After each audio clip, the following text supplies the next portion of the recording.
Sir Raghuramakrishnaraju గారికి మరి ఉండి నుండి టికెట్ ఇవ్వడం జరిగింది. నిన్న బీఫామ్ కూడా అందుకున్నారు ఆయన. అయితే ఒక ఇంటర్వ్యూలో ఆయన ఏం చెప్తున్నారంటే ఒకవేళ గెలిస్తే హోమ్ మినిస్టర్ వచ్చే ఛాన్స్ ఉంది అన్నట్టుగా ఆయన బిహేవ్ చేయడం చూస్తున్నాం. అసలు ఆయన ఉండిలో పరిస్థితి ఏంటి? అక్కడ గెలుస్తారా లేదా? ఒకవేళ గెలిస్తే మరి హోమ్ మినిస్టర్ ఆయనకి ఇస్తారంటారా సార్? నిన్న ఆయనకి బీఫామ్ ఇచ్చారు. దాంతో ఆయన చాలా సంతోషంగా బీఫామ్ ని ప్రెస్ కి మీడియాకి చూపించారు. దాని తర్వాత ఆయన మీడియాతో మాట్లాడారు. ఆ టైంలో మీడియా నుంచి మీరు గెలిస్తే ఆ, స్పీకర్ అవుతారా లేకపోతే హోమ్ మినిస్టర్ అవుతారా అన్నప్పుడు ప్రజలు కోరుకుంటే ఏదన్నా అవుతాను, ప్రజలు నన్ను హోమ్ మినిస్టర్ గా స్పీకర్ గా చూడాలని అనుకుంటున్నారు అన్నట్టుగా ఆయన మాట్లాడారు. గతంలో కూడా ఆయన స్పీకర్ గా ఆ, ప్రజలు కోరుకుంటున్నారు, అసెంబ్లీకి పొమ్మంటున్నారు, స్పీకర్ అవ్వమంటున్నారు అని చెప్పారు. అంటే జనరల్ గా మనకి ఆ, ఒక పార్టీలో అధికారంలో ఉన్న పార్టీలో ప్రతిపక్షాలను వేధించాలంటే ఒక స్పీకర్ మంచి పోస్ట్. ఎందుకంటే అసెంబ్లీలో వాళ్ళని మాట్లాడనీయకుండా చేసి వేధించవచ్చు. గతంలో మనం అనేక ఎగ్జాంపుల్స్ చూసాం. ఉమ్. రెండవది హోమ్ మినిస్టర్. హోమ్ మినిస్టర్కి రియల్గా కానీ పవర్స్ ఉంటే, ఎందుకు అంటున్నానంటే ఈ మాట, చాలా సార్లు హోమ్ మినిస్టర్కి ఏం పవర్స్ ఉండవు. మేకపాటి సుచరిత హోమ్ మినిస్టర్, ఆమెకేం పవర్ ఉండింది? ఇక్కడ హోమ్ మినిస్టర్ ఆయన ఎవరు, మహమ్మద్ అలీనా? ఆ, ఆయనకేం పవర్ ఉండింది కేసీఆర్ గవర్నమెంట్లో? ఇప్పుడైతే హోంశాఖని రేవంత్ రెడ్డి పెట్టుకునేసారు డైరెక్ట్గా, ఎవరికి ఇవ్వను కూడా ఇవ్వలేదు. సీతక్కకి ఇస్తారన్నారు, అది కూడా ఇవ్వలేదు. అంటే ఈ మధ్య సీఎంలు ఏం చేస్తున్నారంటే వాళ్ళే హోమ్ మినిస్టర్ లాగా వ్యవహరిస్తున్నారు, లేదా వాళ్ళు చెప్పిన ప్రతినిధులు. అక్కడైతే జగన్ బదులు సజ్జలనే హోమ్ మినిస్టర్, సకల శాఖ మంత్రి అని ఆయనకి పేరు కూడా పెట్టారు. సో సజ్జలనే అన్ని మంత్రి. అంతకుముందు కూడా లోకేష్ కూడా అదే పేరే, లోకేష్ కూడా సకల శాఖ మంత్రి. లోకేష్ అనుమతి లేకుండా ఏ శాఖలో కూడా ఆ, 10 లక్షల పైన అమౌంట్ ఉండే ఫైల్ ఏది కూడా మూవ్ అయ్యేది కాదని అప్పుడు కూడా చెప్పారు. సో ఈ కాంటెక్స్ట్ లో చాలా ఆశలు పెట్టుకున్నట్టుగా మన రాజు గారు కనిపిస్తుంది. అంటే ఆయనకి చాలా కళలు ఉన్నాయి. ఆ కళలు ఏంటంటే డ్రీమ్స్. ఆ డ్రీమ్స్ ఏంటంటే తాను అది మళ్ళీగా తెలుగుదేశం అధికారంలోకి రావాలని, వస్తే తాను హోమ్ మినిస్టర్ అయిపోవాలని, అయిపోతే జగన్ సిఐడిని ఉపయోగించి జగన్ తీసుకెళ్లి కాళ్ళు కొడుతూ తనకి సౌండ్లు వినిపించాలని, ఆ అరుపులు, ఆ, ఇలాంటి డ్రీమ్స్ ఆయనకు ఉన్నట్టుగా మనకి అర్థమవుతుంది. సో జగన్ మీద కక్ష ఉంది. జగన్ ని టార్చర్ చేస్తుంటే, జగన్ అరుస్తుంటే అవి తను వినాలి అని. ఎందుకంటే అదే ఆరోపణలు చేశాడు కదా తను, నేను అరుస్తుంటే, నన్ను కొడుతుంటే, నేను అరుస్తుంటే అరుపులు విని సాడిస్ట్ ఎంజాయ్ చేశాడని చెప్పాడు. అది నిజమా కాదు తెలియదు. ఏదేమైనా ఆయనకు అట్టా డ్రీమ్స్ ఉన్నాయి. అయితే ఇక్కడ ఆ, ఇది పాసిబుల్ కావాలంటే అనేక ప్రాబిలిటీస్ ఉండాలి. అదేంటంటే, ఒకటి ముందుగా ఈయన గెలవాలి ఫస్ట్ ఎమ్మెల్యేగా. ఎమ్మెల్యేగా గెలవకపోతే ఈయనకి స్పీకర్గా, హోమ్ మినిస్టర్గా ఇవ్వడం కష్టం. అప్పుడు కూడా ఇవ్వచ్చు. అప్పుడు నెక్స్ట్ ఏంటంటే ఎమ్మెల్సీగా తీసుకొని, లోకేష్కి ఇచ్చినట్టుగా ఎమ్మెల్సీగా తీసుకొని ఈయనకి ఇవ్వచ్చు అప్పుడు కూడా అనుకుంటే, చంద్రబాబు అనుకుంటే. అయితే బట్ అది పాసిబుల్ అనే కష్టం. అది పాసిబుల్ కానీ ప్రాబబుల్ కాదు అది. అంటే ఇవ్వాలనుకుంటే ఇవ్వచ్చు, కానీ చంద్రబాబు ఎందుకు ఇస్తాడు అంత కష్టపడి? ఇతనికి కొడుకంటే ఇచ్చాడు, ఇతనికి ఎందుకు ఇవ్వాలి? ఇతను తెలుగుదేశంలో చేరిందే నిన్న, కాబట్టి ఇతనికి ఎందుకు ఎమ్మెల్సీగా ఇచ్చి ఇతను ఎందుకు హోమ్ మినిస్టర్ చేయాలి? కాబట్టి అది ప్రాబుల్ అయితే కాదు. ఆ, ఇక రెండవది, అక్కడ గెలుస్తాడా అనేది మనం చూస్తే, అక్కడ ఆల్రెడీ శివరామరాజు ఆయన ఇంతకుముందు 2 సార్లు అక్కడ ఉండి ఎమ్మెల్యేగా ఉన్నారు. తర్వాత 2019లో ఆయన ఎంపీగా నరసాపురం నుంచి కంప్లీట్ చేశాడు, పోటీ చేశారు. ఆ, దానికి బదులుగా తను సజెస్ట్ చేసిన మంతెన రామరాజును అక్కడ ఎమ్మెల్యేగా నిలబెట్టారు. ఆయన బ్యాడ్ లక్ ఏమంటే ఎంపీగా ఆయన ఓడిపోయారు, ఎమ్మెల్యేగా మంతెన రామరాజు గెలిచాడు. ఇప్పుడు మళ్ళీ సిట్టింగ్ ఎమ్మెల్యేకి నేను ఇస్తానని చంద్రబాబు చెప్పినప్పుడు, ఆ, సిట్టింగ్ ఎమ్మెల్యేకి ఆ, చంద్రబాబు ఇచ్చాడు, మంతెన రామరాజుకి ఇచ్చాడు. దాంతో శివరామరాజు హర్ట్ అయ్యాడు. హర్ట్ అయ్యి ఆ, అతను ఆందోళన చేశాడు, అన్ని చేశాడు, కానీ చంద్రబాబు పట్టించుకోలేదు. దాంతో అతను ఇండిపెండెంట్ గా రెబల్ అభ్యర్థిగా పోటీ చేస్తున్నాడు, ఇంటింటికి తిరిగి కష్టపడుతున్నాడు ఆల్రెడీ.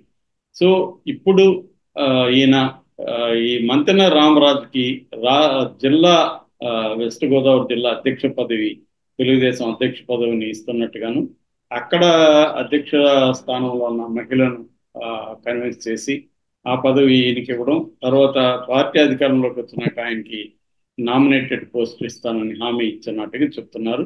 ఇప్పటి వరకు ఆయన ఖర్చు పెట్టుకునేదంతా కూడా రఘురామకృష్ణరాజు దానికి వడ్డీ కూడా కలిపి ఎక్కువగానే డబ్బులు ఇస్తాను, డబ్బులతో కొట్టాలి, క్యాష్తో కొట్టాలి ప్రత్యర్థులను అందరినీ అని రఘురామకృష్ణరాజు అనుకున్నట్టుగా చెప్తారు. నిజమే, ఆయన దగ్గర బ్రహ్మాండంగా డబ్బులు ఉంది, ఆ విషయం అందరికీ తెలుసు.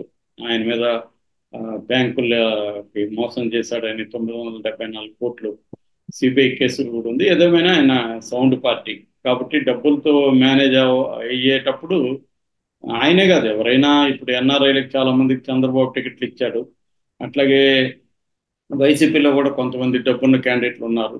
సో వీళ్ళందరూ డబ్బుతో పని అవుతున్నప్పుడు డబ్బుతోనే ఆ పని చేసుకుంటారు కదా. ఆ రకంగా రఘురామకృష్ణరాజు కూడా తన నియోజకవర్గంలో ఇబ్బందుల్ని డబ్బుతో ఆయన సాల్వ్ చేసుకునే అవకాశం ఉంటే ఖచ్చితంగా చేసుకుంటాడు. ఆ రకంగా మంతెన రామరాజును, శివరామరాజును కూడా ఆయన డబ్బుతో మేనేజ్ చేసుకోగలిగితే ఆయనకి ఖచ్చితంగా గెలుపు అనేది ఈజీ అవుతుంది. ఎందుకంటే ఒక 2004లో తప్ప అది కన్సిక్యూటివ్గా 7 సార్లు అక్కడ తెలుగుదేశం వచ్చింది. తెలుగుదేశానికి స్ట్రాంగ్ బ్యాస్ట్ అనమాట అది. ఈవెన్ 2019లో జగన్ వేవ్ ఉన్నప్పుడు కూడా అక్కడ తెలుగుదేశం అధికారంలోకి వచ్చింది. సో ఈ కాంటెక్స్లో రఘురామకృష్ణరాజు కానీ తనకున్న అసమ్మతిని కానీ డీల్ చేసుకోగలిగితే ఆయన మళ్ళీ అధికారంలోకి వస్తారు. సో అది పాజిటివ్. రెండవది, ఆయన స్పీకర్గా ఇస్తారా? మామూలుగా అయితే గత కొంతకాలంగా మనకి స్పీకర్గా బీసీలని పెట్టే ఒక సంప్రదాయం కొనసాగుతుంది. సో చంద్రబాబు కూడా ఆ సంప్రదాయాన్ని కంటిన్యూ చేస్తాడా, లేకపోతే అగ్రకులం ఉన్న ఈయనకి ఇస్తారా అనేది చూడాలి. ఎందుకంటే తెలుగుదేశంలో ఎప్పటి నుంచో పనిచేసి 5 ఏళ్ళు అధికారంలో లేదు కాబట్టి జగన్ దగ్గర నానా బాధలు పడి పార్టీని నిలబెట్టిన అనేక మంది నాయకులు తెలుగుదేశంలో ఉన్నారు. సో వాళ్ళకి స్పీకర్ ఇవ్వకుండా ఈయనకి ఇస్తే ఒప్పుకుంటారా అన్నది ఒక సమస్య. సో రెండోది, చంద్రబాబు ఈయనకి అంత రిస్క్ తీసుకొని స్పీకర్ ఇస్తాడా అనేది ఒక డౌట్. ఇక నెక్స్ట్ థింగ్, హోమ్ మినిస్టర్. మామూలుగానే తెలుగుదేశంలో ఇప్పటికే అచ్చెన్నాయుడు నేను హోమ్ మినిస్టర్ అవుతా అంటున్నాడు. పవన్ కళ్యాణ్ నేను హోమ్ మినిస్టర్ అయ్యి ఒక్కొక్కటికి కట్రా వెళ్ళి పిచ్చి నడిపిస్తారు రోడ్లో. నిన్న కూడా ఆయన ఎట్లా మాట్లాడిన మనం చూసాం. ఒక్కొక్కటి తాడు తీస్తాను, 4 చీరేస్తాను, ఏవో మాట్లాడాను పవన్ కళ్యాణ్. ఇవన్నీ చేయాలంటే లీగల్గా చేయాల్సిందే కదా. ఇల్లీగల్గా పోయి ఉన్న తాడు తీస్తే కోర్టులు ఒప్పుకోవు, చట్టాలు ఒప్పుకోవు కదా. కాబట్టి లీగల్గా చేయాలంటే పోలీసులను ఉపయోగించి చేయాలి. పోలీసులను ఉపయోగించి చేయాలంటే హోమ్ మినిస్టర్ ఉండాలి.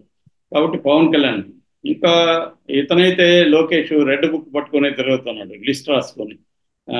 ఆయనైతే పోలీసుల మీదే చర్యలు తీసుకోవాలా. అవన్నీ తీసుకోవాలంటే లోకేష్ కూడా హోమ్ మినిస్టర్ తీసుకునే అవకాశం ఉంది. ఒకవేళ లోకేష్ హోమ్ మినిస్టర్ తీసుకుపోయినా మళ్ళీ ఆయన సకల శాఖ మంత్రి అయిపోతాడు. సకల శాఖ మంత్రి అయిపోయినప్పుడు ఏ గొట్టంగాడు హోమ్ మినిస్టర్ ఉన్నా ఒకటే. ఎందుకంటే అన్ని శాఖల మీద లోకేష్కే పట్టు ఉంటుంది. అట్టేటప్పుడు హోమ్ మినిస్టర్ ఏం చేస్తాడు? ఏమి చేయలేడు. కాబట్టి పవన్ కళ్యాణ్ ఉన్నా, రఘురామకృష్ణరాజు ఉన్నా, ఇంకొకడు ఉన్నా లోకేష్ అనుకున్నట్టుగా ఉండాలి, లేకపోతే వాడిని పీక్ పారేస్తారు. సో పోలీసులు కూడా, పోలీస్ యంత్రాంగం కూడా పవర్ ఎవరి దగ్గర ఉంటే వాడి మాట వింటారు, పవర్ లేని వాడి మాట వింటారు. సుచరిత మాట ఏ పోలీసు వాడు వింటాడు? ఇక్కడ నాయన్ నరసింహారెడ్డి ఉండేవాడు ఇంతకుముందు హోమ్ మినిస్టర్. ఆయన మాట ఎవడు పోలీసు వాడు వినేవాడు కాదు.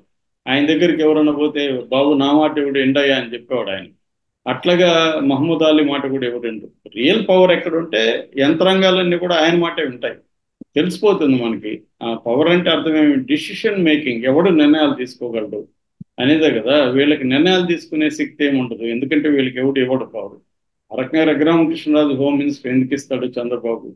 సో అది సాధ్యం అవుతుంది. ఆయనకి డ్రీమ్స్ ఉండొచ్చు పర్సనల్గా, ఆయనకి జగన్ మీద కక్ష ఉండొచ్చు.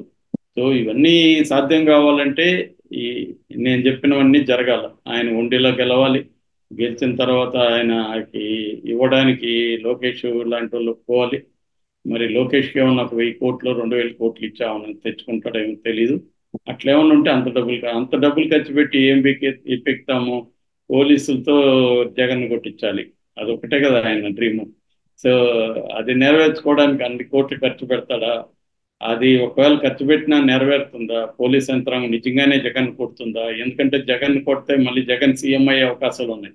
ఆ కొట్టిన వాళ్ళ సంగతి జగన్ చూసుకుంటాడు మళ్ళీ. సో ఇవన్నీ ప్రాబిలిటీస్, పాసిబిలిటీస్ ఉన్నాయి. కాబట్టి ఇదంతా ఆయన డ్రీమ్గా మనం అర్థం చేసుకోవచ్చు. రఘురామకృష్ణరాజు కళ.